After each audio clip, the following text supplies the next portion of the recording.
Shalom, shalom, femmes de valeur, shalom partout où vous êtes. Nous vous saluons au nom de Jésus. Nous sommes à notre 3e jour de jeûne et prière.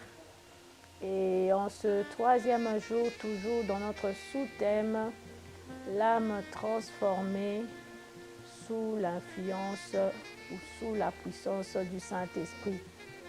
Et en ce 3e jour, nous partageons avec vous les pensées. Les pensées. Rappelez-vous, le premier jour, nous avons vu la volonté, parce que nous avons dit dans l'âme, c'est l'identité, la personnalité d'une personne. C'est là qu'on retrouve la volonté, c'est là qu'on retrouve les émotions, les ressentis, les sentiments, et c'est là également qu'on retrouve nos pensées, les pensées, la conscience. Et nous sommes toujours dans notre texte de base, 3 Jean 1, verset 2. Bien-aimé, je souhaite que tu prospères à tous égards et sois en bonne santé comme prospère l'état de ton âme. Et d'entrée de jeu, nous avons essayé d'expliquer pour dire que Paul souhaite de tout son cœur que l'état de l'âme soit prospère.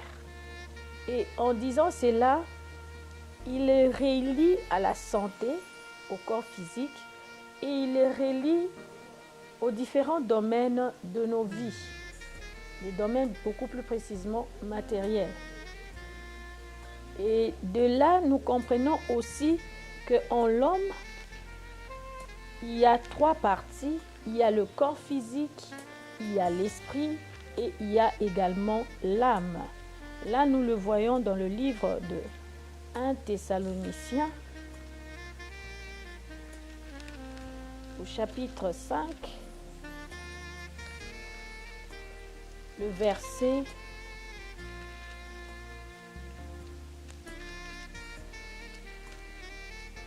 23. Que le Dieu de paix vous sanctifie lui-même tout entier et que tout votre être, esprit, âme et le corps soient conservés irrépréhensibles lors de l'avènement de notre Seigneur Jésus-Christ. Et nous avons eu à parler pendant 4 mois sur le corps physique et nous entamons maintenant la partie qui concerne l'âme.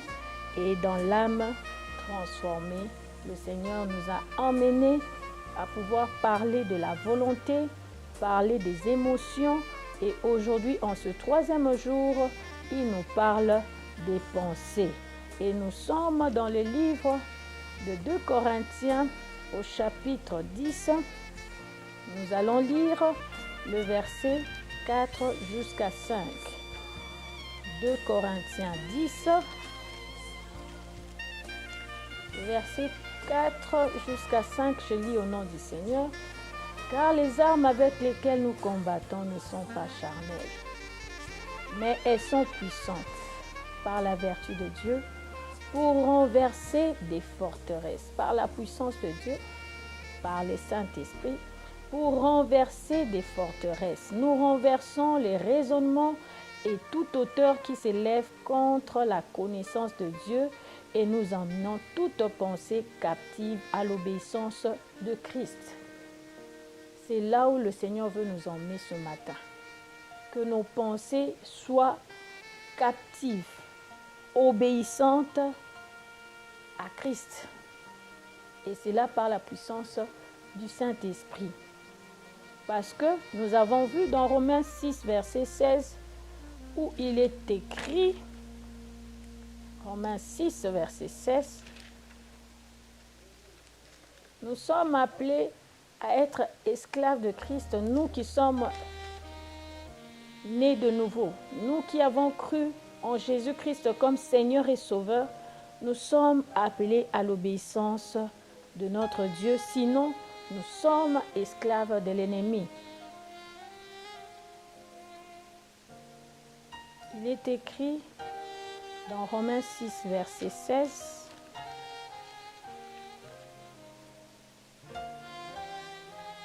Mais savez-vous pas qu'en vous livrant à quelqu'un comme esclave pour lui obéir, vous êtes esclave de celui-ci à qui vous obéissez, soit du péché qui conduit à la mort, soit de l'obéissance qui conduit à la justice. Donc, d'entrée les jeux dans nos pensées, nous devons penser dans le sens où nous obéissons à Christ, soit nous pensons dans le sens où l'ennemi nous attend et nous tombons et nous devenons esclaves de l'ennemi, esclaves du diable. Parce que, je l'ai bien dit, l'ennemi cherche par tous les voies et moyens à avoir de l'emprise sur nous afin que nous soyons ses esclaves, afin que nous perdions notre autorité en tant qu'enfants de Dieu. Et la pensée, selon que le Saint-Esprit m'a expliqué, la pensée vient de l'extérieur comme de l'intérieur. Et en le mettant dans le sens où la pensée est alimentée par ce qu'on voit ou par ce qu'on entend de l'extérieur, j'ai survolé, je les ai divisés en deux. La première, c'est ce que nous voyons. Que vois-tu? De ce que nous voyons, des réalités que nous constatons, cela peut nous emmener dans des pensées négatives, dans des pensées qui poussent ou qui emmènent à pécher. Je donne un exemple banal. Je n'ai pas d'argent. Mais quelqu'un vient me corrompre avec $1000. De ce que je vois, je suis séduit et dans mes pensées, je fais déjà des calculs pour l'avoir. Et je l'ai, ainsi je tombe. La pensée a été communiquée par ce que j'ai vu. Et c'est de cette manière-là que l'ennemi procède. Je tombe dans l'impudicité rien qu'en regardant. Que regardes-tu? Des films pornographiques? Que regardes-tu? Des sextapes? Que regardes-tu? Je l'ai dit la fois passée, l'ennemi passe maintenant par les réseaux pour influencer le monde dans l'impudicité, dans la nudité. Une façon de séduire les gens pour tomber dans l'impudicité, pour tomber dans l'adultère. Et c'est lorsqu'on voit, de ce qu'on voit est communiqué dans la pensée et la personne tombe. Les préjugés, c'est dans les pensées. J'ai vu la personne parler avec quelqu'un, par exemple, avec qui on n'est pas en bon terme. Mais le fait pour moi de les voir parler ensemble, c'est là à communiquer quelque chose dans mes pensées et je peux même avoir des préjugés pour dire non, je ne parlerai plus à une telle personne parce que je ne parle pas bien avec celui-ci, c'est qu'ils sont ensemble. Mais est-ce que ce que j'ai vu, c'est la réalité? Non, mais l'information est entrée et les pensées ont eu des préjugés et l'on tombe. De la même manière aussi, on peut faire des mauvaises interprétations. De la même manière, la pensée peut devenir soupçonneuse. Ton mari t'a trompé une fois et dans tous les cas, tu te dis qu'il te trompe, même quand il ne te trompe pas. Pourquoi? Tu as vu une fois, la pensée a capté et la pensée devient soupçonneuse. La pensée commence à avoir des préjugés. Et il va même très loin, il peut même te raconter une histoire qui n'existe pas, mais qui entre dans tes pensées que tu le prends pour vrai. Au point que tu peux te dire, en ces instants-ci, sûrement qu'il est avec une femme, ils sont en train de boire et de manger. Peut-être que ce n'est pas ça. Mais pourquoi? Parce que tu as vu un texto, parce que tu as vu un message, parce que tu as eu des preuves quant à ce. La pensée a été affectée. Et comme la pensée est affectée, la pensée commence à réfléchir avec beaucoup de soupçons et beaucoup de suppositions et de méfiance. La méfiance n'est pas de Dieu, les soupçons n'est pas de Dieu, les suppositions non plus. ne sont pas de Dieu. J'entends une voix me dire, mais non, qu'est-ce que je dois faire? Par le Saint-Esprit. Demande au Saint-Esprit, par la puissance du Saint-Esprit, que tous ces raisonnements soient renversés, que toutes ces pensées qui t'emmènent dans la méfiance, qui t'emmènent dans les soupçons, qui t'emmènent dans les suppositions, soient renversées par la puissance du Saint-Esprit. Que toute pensée qui t'emmène dans le péché soit renversée et que tu puisses soumettre ta pensée rien qu'à l'obéissance de Jésus-Christ. Telle est la première proposition que je fais. Et j'ai dit encore en tant qu'enfant de Dieu, nous ne marchons pas selon la vue, mais nous marchons par la foi. De ce que j'ai vu, la plaie ne s'arrête pas. La fièvre ne s'arrête pas. De ce que j'ai vu, ce n'est pas de ce que je dois croire. Je dois croire en la guérison, même si je ne vois pas la plaie sécher à l'instant.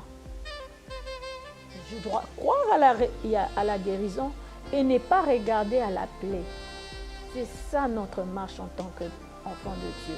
Ne regarde pas aux circonstances qui sont tout autour de toi, qui sont négatives, les circonstances qui sont compliquées. Ne te fie pas à ça, mais fais confiance en Dieu. Parce que Dieu nous promet la joie, parce que Dieu nous promet le bonheur, parce que Dieu nous promet la prospérité. Et de tout ce qui t'entoure ou qui t'environne, qui n'est pas en conformité avec ce que Dieu nous dit, parce que ce que tu es en train de voir peut affecter ta foi, influencer ta foi et voire même ôter la foi et s'aimer l'incrédulité. Au-delà de ce que l'on voit, c'est qu'on entend. C'est que l'on entend.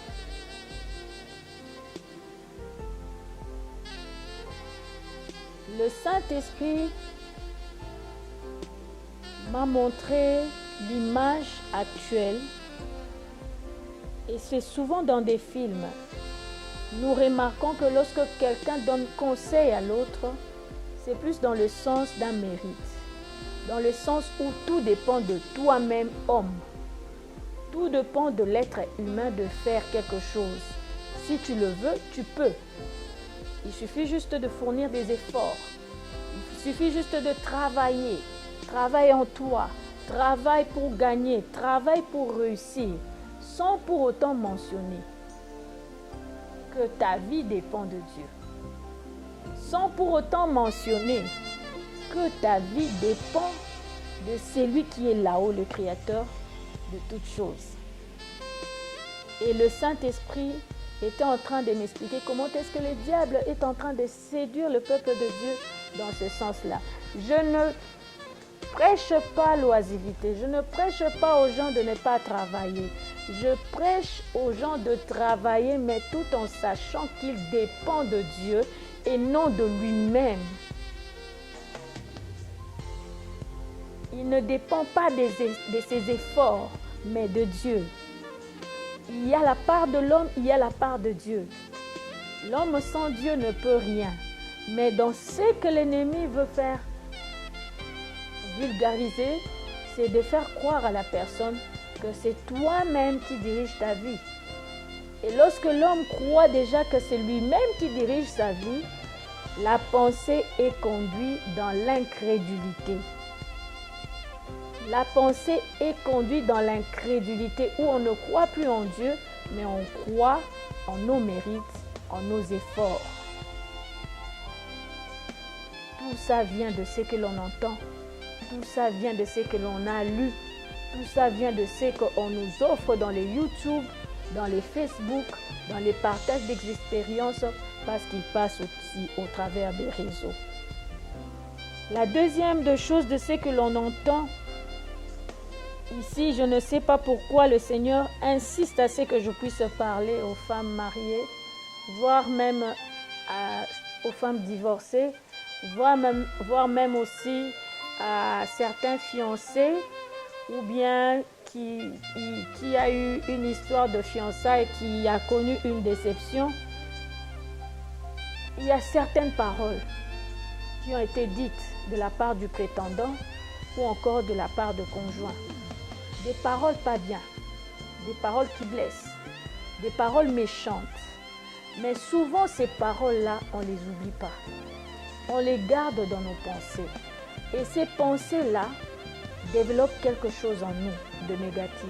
Dans le sens où la parole qui sort vient souvent détruire, vient souvent faire de sorte que la personne se sent rejetée, la personne se sent déconsidérée, la personne ne croit même plus en lui. Je donne un exemple simple. Elle est mariée. Elle habite avec son mari, mais son mari qui lui dit Yo penza so ina na libanda na bato na omono, tu ne vaux. Cette femme-là a entendu cette phrase-là. Il l'a gardée dans son cœur. Mais dans son cœur, non seulement ça arrange, mais aussi elle développe en elle une sous-estimation. Elle développe en elle la démotivation. Elle développe en elle le découragement. Il en est de même de ceux-là qui sont divorcés ou encore dont les fiançailles n'ont pas abouti. Généralement, les raisons ou les arguments que les prétendants soulèvent, des fois, met encore la personne dans une certaine confusion en elle-même. Par exemple, il donne comme raison de divorce, elle ne me satisfait pas assez. La personne divorcée va se poser mille et une questions. Dans quelle mesure je n'ai pas eu à satisfaire ou à quel niveau je n'ai pas pu. Et dans cette imprécision-là, la personne développe en elle un mur où elle s'enferme, elle est emprisonnée dans cette pensée-là qu'elle ne vaut rien, qu'elle ne peut rien faire, qu'elle n'est qu'un moins que rien. Surtout si la personne ne donne pas un argument solide ou valable. L'ennemi prend place. Il y a une prison qui s'établit dans laquelle la personne se renferme et érige ses murailles en elle et elle reste là-dedans. J'ai prié au nom de Jésus ce matin que plusieurs femmes vont sortir de leur prison au nom de Jésus. De ces prisons de démotivation, de sous-estimation, de déconsidération, de rejet, de déception et de regret au nom puissant de Jésus. Dans le troisième cas, toujours dans le sens où on entend, la question t'est posée, qui entends-tu? Il y a de ces personnes qui ne font rien si on ne lui dit rien. Papa a dit, c'est ce que j'ai fait.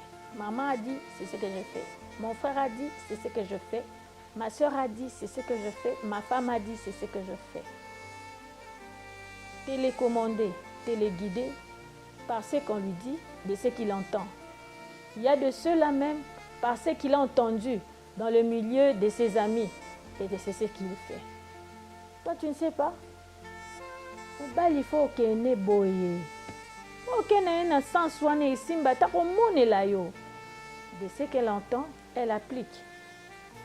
J'aimerais dire à une femme, exerce ton écoute, exerce tes oreilles à écouter Dieu, à écouter le Saint-Esprit, parce qu'il est le seul, le meilleur ami qui peut t'orienter, qui peut te diriger et qui peut te donner la solution à tout ce dont tu as comme problème. Qu'est-ce que tu entends? Le médecin a fait des examens et il a déclaré que je suis stérile. C'est ce que le médecin a dit. Mais qu'est-ce que ton Dieu t'a dit? Dans mon pays, il n'y aura pas de femme stérile. Quelle est la vérité que je dois retenir? C'est la vérité de la Bible ou la vérité du médecin? Confronte la vérité du médecin à la vérité de la Bible et assois-toi dans la vérité de la Bible. Fais monter encore en esprit la pensée de la parole de Dieu par rapport à cette situation médicale qui t'est présentée. Et ne fais pas monter ta pensée sur ce que le médecin ou la médecine te dit.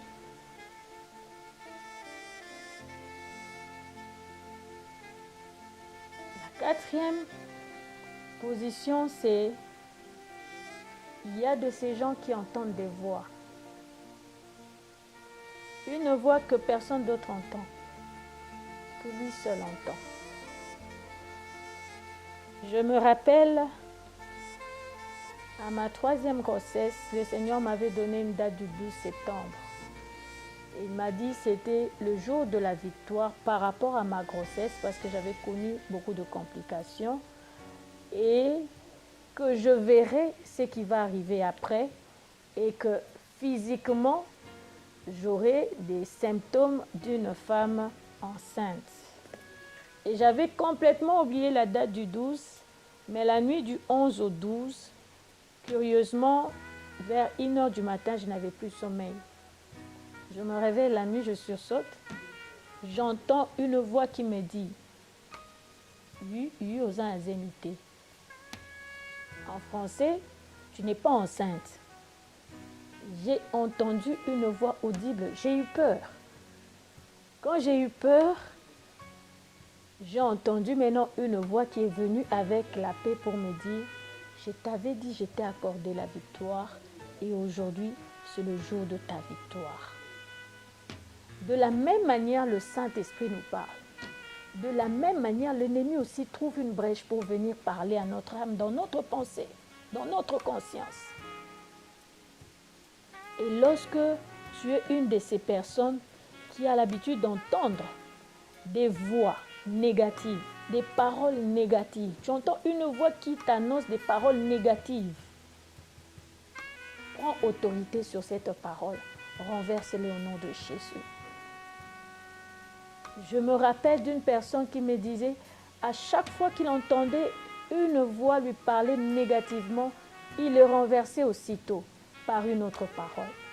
Et il voyait les répercussions, non pas parce qu'il a prié, juste parce qu'il a parlé. Une fois, il a entendu une voix lui dire, tu deviendras fou. Il dit, non, moi je ne deviendrai pas fou. Il a déclaré, et 3 heures après, on lui dira, un de ses frères, un de ses cousins, est devenu fou. Ce sont des réalités spirituelles qui existent, mais il faut renverser ces paroles-là avec l'autorité du Christ, avec la parole de Dieu. Ne permets pas à la voix d'influencer ta pensée pour ériger un mur, une barrière entre toi et Dieu. Toujours parlant de la voix, le Seigneur est allé plus loin pour m'expliquer sur l'oppression. Une personne entend la voix qui lui parle négativement, il est oppressé, qui vient l'agresser et qui vient le troubler. Et toujours dans ce sens-là, généralement ces personnes-là sont victimes de l'emprise de l'ennemi qui a accès facilement dans leur conscience pour pouvoir les tourmenter. La bonne nouvelle est ça. Christ a dit, les miracles qui accompagneront ceux qui auront cru. Vous chasserez les démons. C'est un esprit qui vient prendre l'emprise sur la pensée pour le troubler, pour le tourmenter. Avec autorité et par la puissance du Saint-Esprit ce matin, la personne qui est troublée et oppressée sera délivrée. Tu sors de l'emprise de l'ennemi ce matin au nom puissant de Jésus.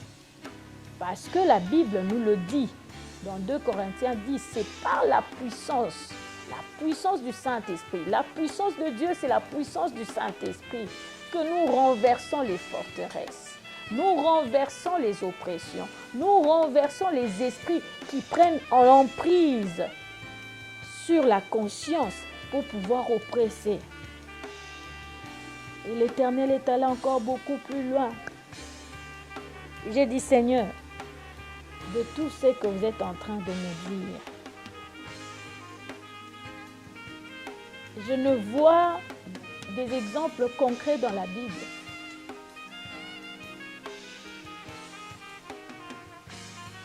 Il me donne encore un exemple. Toujours dans le sens de la dépression, la personne est seule, il n'est pas la personne, renfermée à lui-même. Même si on lui pose des questions, il ne répond pas. Il te regarde, il ne répond pas. C'est comme si la personne est déconnectée du monde réel, mais connectée à un autre monde où il entend des voix qui lui parlent, où il entend des voix qui le condamnent, où il entend des voix qui le torturent. Je dis, Seigneur, c'est quoi?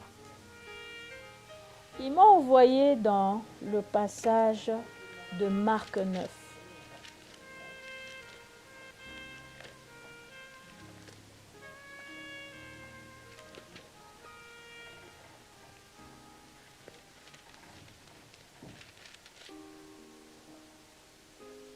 Nous sommes dans le livre de Marc 9, versets 14 à 29.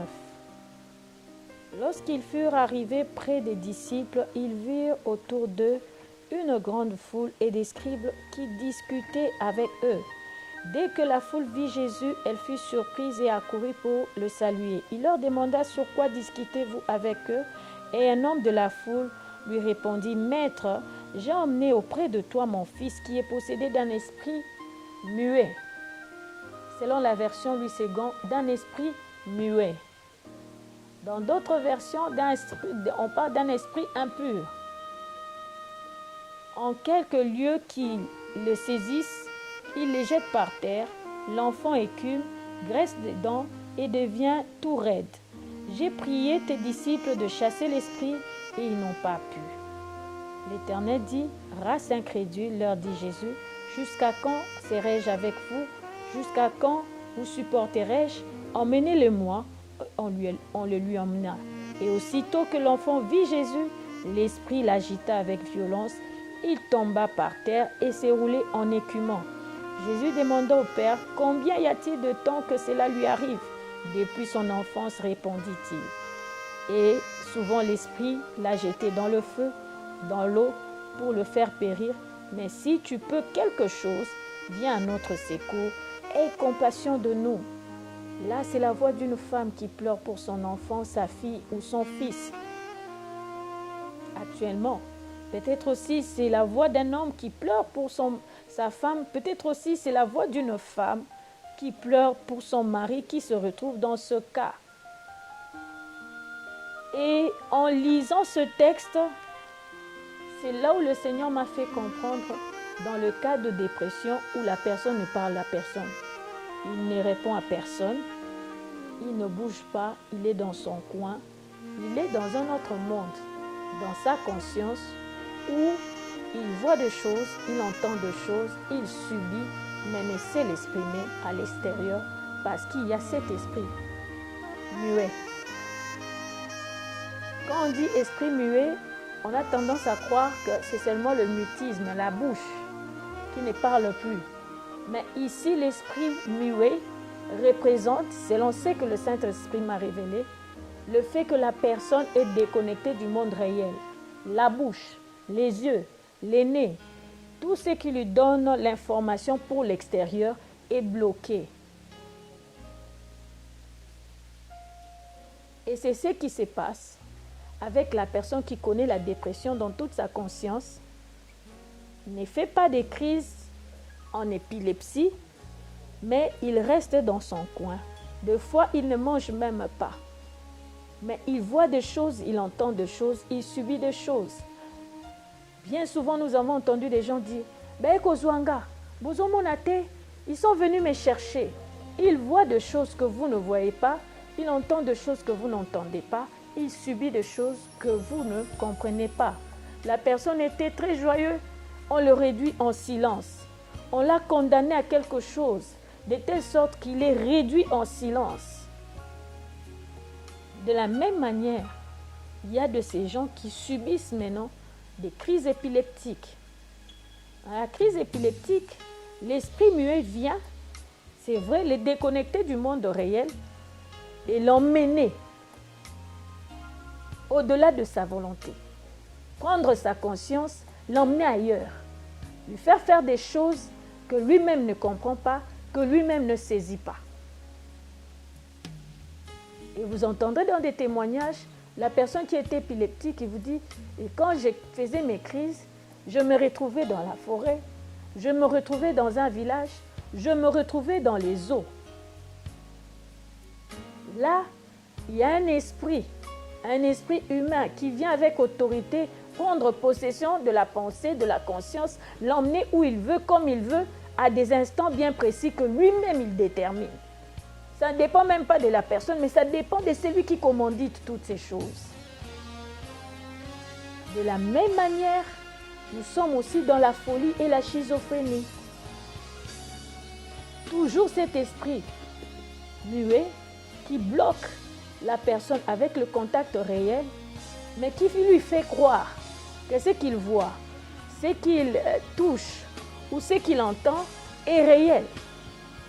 Tu verras la personne dans la folie dire « Ah, Mayango lazo soukola, l'eau que je suis en train de me laver ici, ah, c'est bien chaude. » Mais les gens qui le regardent ne voient pas cette eau-là. Et les traitent de fou. Oui, parce que sa conscience, sa pensée a été volée, emprisonnée. Et Dieu nous montre par la Bible.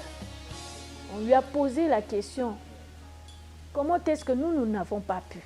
L'esprit t'a vu, l'esprit s'est agité, l'esprit est parti. Mais nous avons essayé, nous n'avons pas pu. Il dit, ces gens des esprits ne partent que par la prière, par de jeûne et prière. Au-delà de jeûne et prière, il continue, quand nous lisons dans Marc 11, là j'ai aimé, Marc 11,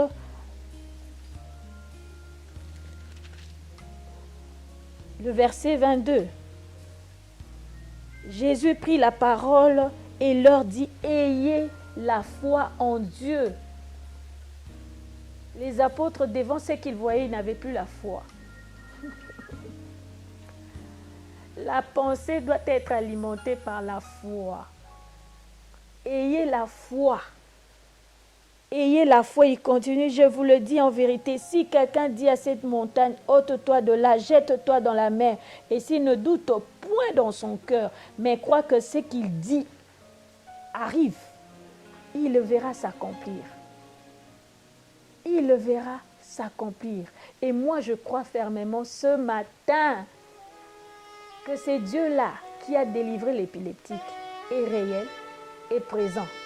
Et que par la puissance du Saint-Esprit ce matin, un enfant épileptique, un enfant déprimé, un enfant qui fait la crise de folie et de schizophrénie sera délivré. Parce que nous avons fait 3 jours de jeûne et prière et nous croyons à la puissance du Saint-Esprit.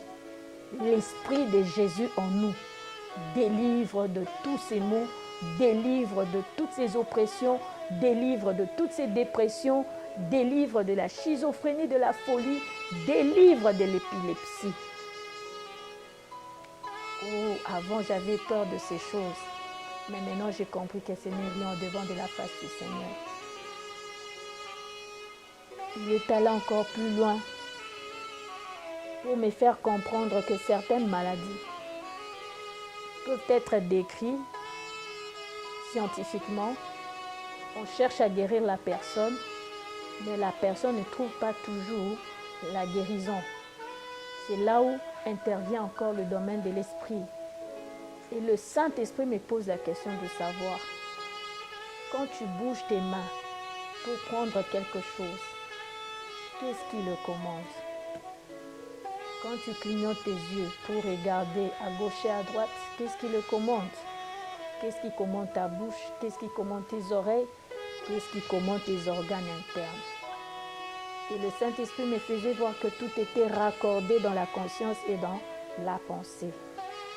De la même manière, il fait de son mieux pour prendre toute la pensée, les captiver. De la même manière, il hypothèque aussi certains organes.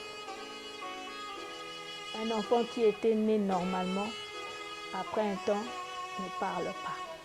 Parce que le Seigneur nous révèle ces choses pour que dans des jeûnes et prières, nous puissions prier afin que la puissance du Saint-Esprit se manifeste et que le sourd entende, et que les aveugles puissent voir, et que le muet puisse parler, et que le paralytique puisse marcher.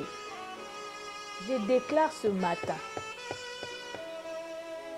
où que ce soit, par qui que ce soit, on a eu à hypothéquer dans ta conscience un de tes organes.